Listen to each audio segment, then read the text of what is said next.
मैं चोरों से अवार्ड नहीं लेता। लंदन में मुनक्किदा पाकिस्तानी कम्युनिटी अचीवमेंट अवार्ड की तकरीब में पाकिस्तान वेलफेयर एसोसिएशन के सदर अता चौधरी ने मुस्लिम लीग के रहनुमा आबिद शेर अली से ये कहकर अवार्ड लेने से इनकार कर दिया कि मैं चोरों से अवार्ड नहीं लेता। आबिद शेर अली तकरीब छोड़कर चले गए। पाकिस्तानी कम्युनिटी के लिए, उनके तमाम कम्युनिटीज के लिए अपनी खिदमत को जारी रखे हुए हैं। मैं एक और स्टेज जो प्रेसिडेंट है इस तंजीम के मिस्टर अता चौधरी साहब को कि आप स्टेज पर तशरीफ लाएं और आपकी समाजी खिदमत के बदले में आपको अवार्ड दिया जाता है। अता चौधरी साहब,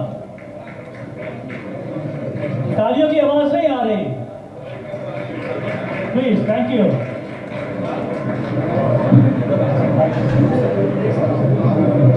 जी अस्सलाम वालेकुम जी, माजरत के साथ जी मैं चोरों से अवार्ड नहीं लेता। बहुत शुक्रिया।